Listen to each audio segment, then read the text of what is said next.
En esta oportunidad hablaremos del mandamiento de exclusión del hogar. Concretamente, y como siempre, realizaremos algunas aclaraciones previas, hablaremos de los principios jurídicos que rigen la diligencia de exclusión del hogar, cuál es la normativa aplicable de la diligencia, cuál es el contenido específico de un mandamiento de exclusión del hogar y los problemas relativos al lugar de la diligencia de exclusión del hogar.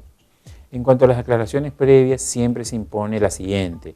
La exposición se limita a la problemática de la diligencia de exclusión del hogar. No se analiza cuándo procede o cuándo no procede la exclusión del hogar. Además, la mayoría de las cuestiones relativas a la diligencia de exclusión no tienen regulación específica, ni legal ni reglamentaria.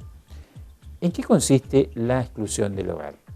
La exclusión del hogar es la orden del juez dirigida al oficial de justicia de constituirse en determinado lugar y requerir a una persona determinada el retiro del lugar y en caso de negativa retirarlo mediante el uso de la fuerza pública.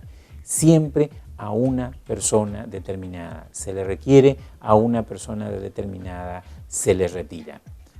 Principios jurídicos. ¿Cuáles son esos principios jurídicos que rigen la diligencia? Debemos tener presente que la exclusión del hogar, sea de la magnitud que sea, a que afecta a una sola persona o a varias personas, es una medida gravísima. Por consiguiente, siempre debe primar un criterio estricto en la determinación de las atribuciones y en la interpretación de la normativa aplicable. Fundamentalmente rige el principio de autosuficiencia textual, es decir, el instrumento debe ser estimado como completo y todo aquello que ha sido omitido en su texto no puede integrar ni la orden judicial ni las atribuciones conferidas al oficial de justicia.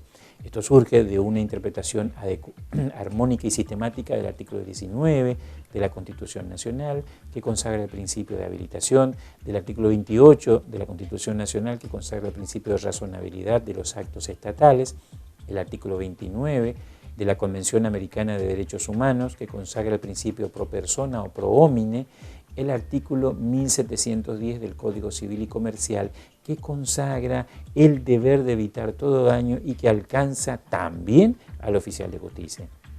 Exclusión y desalojo. ¿Qué es lo que caracteriza la exclusión del hogar y que lo distingue del desalojo?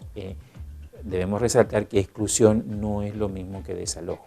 La exclusión, la medida está destinada exclusivamente a una persona determinada.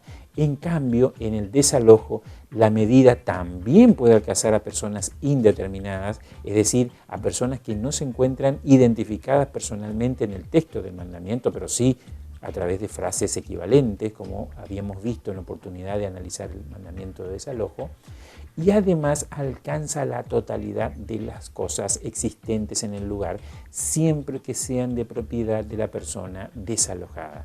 En la exclusión, por el contrario, la medida no alcanza a los bienes muebles del afectado. Este puede válidamente dejarlos en el lugar, si esa es su decisión.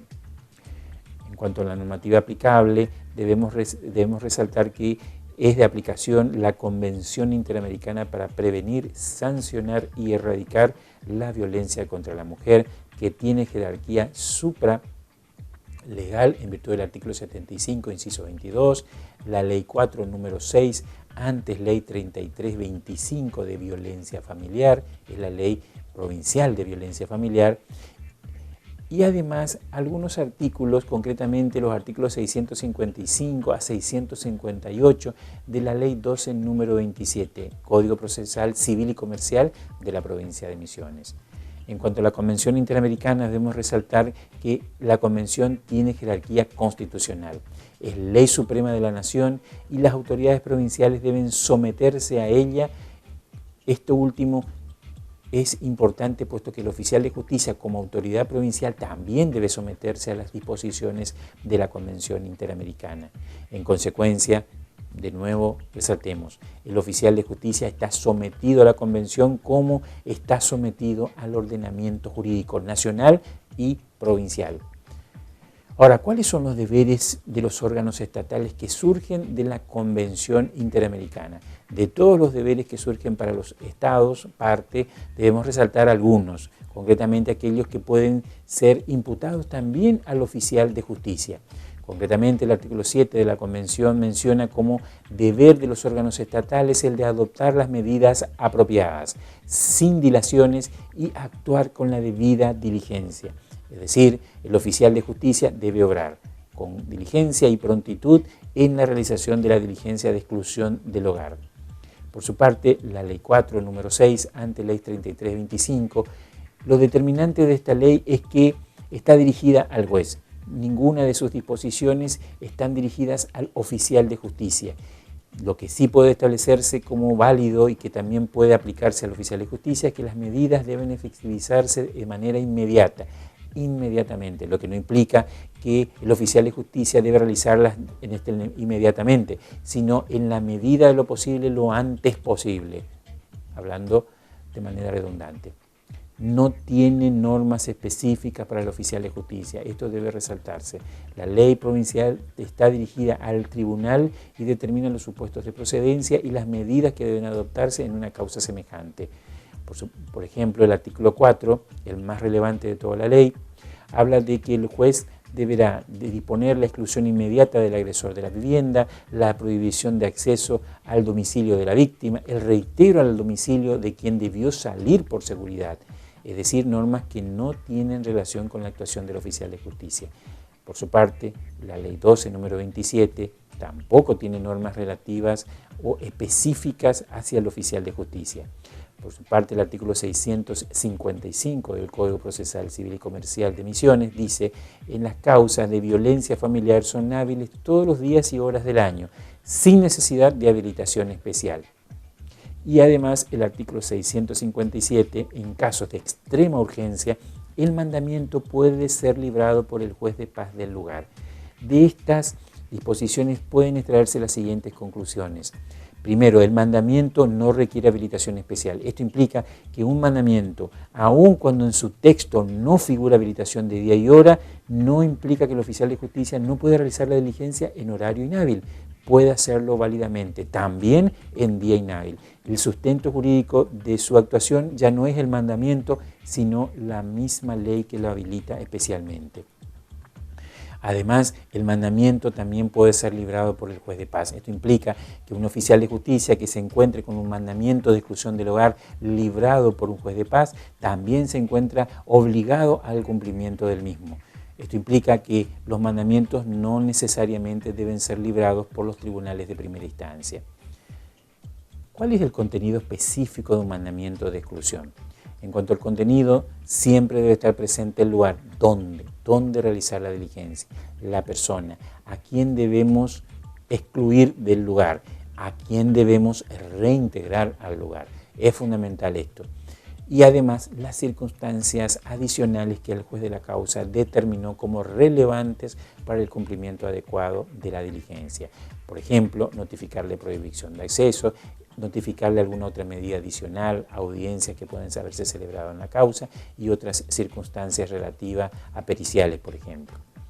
En cuanto al lugar de exclusión, ¿por qué es importante la individualización precisa del lugar? Importancia. El oficial de justicia solo puede y debe excluir a la persona indicada del lugar indicado. No puede excluirlo de otro lugar, por más que se encuentre con el mismo o por más que el autorizado a intervenir denuncie un domicilio y en ese lugar se encuentra la persona del afectado. El objeto de la diligencia es excluir a alguien de un lugar determinado. No es suficiente, por consiguiente, notificarle la exclusión en un lugar distinto.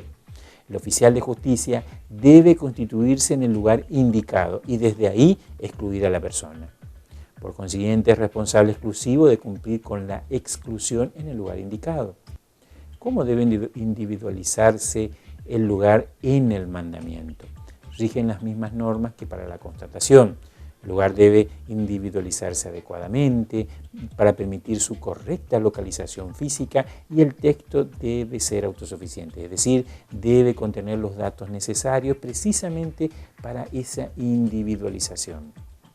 La excepción estaría dado cuando los datos no permiten su localización por haberse omitido algún dato relevante En ese caso, el autorizado puede individualizarlo siempre que cuente con facultades expresas e inequívocas para individualizar el lugar.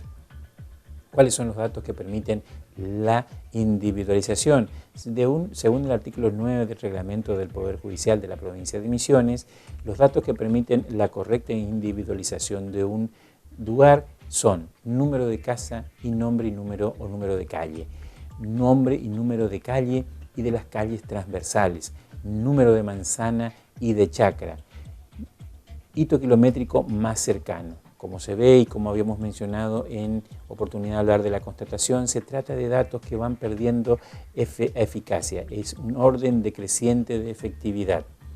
La máxima eficacia la tiene la nomenclatura catastral completa, integrada por el municipio, la sección, la chacra, la manzana y la parcela, donde lo determinante es, siempre debemos resaltar, la parcela. Es la parcela la que permite localizar físicamente el inmueble en el lugar determinado. Muchas gracias.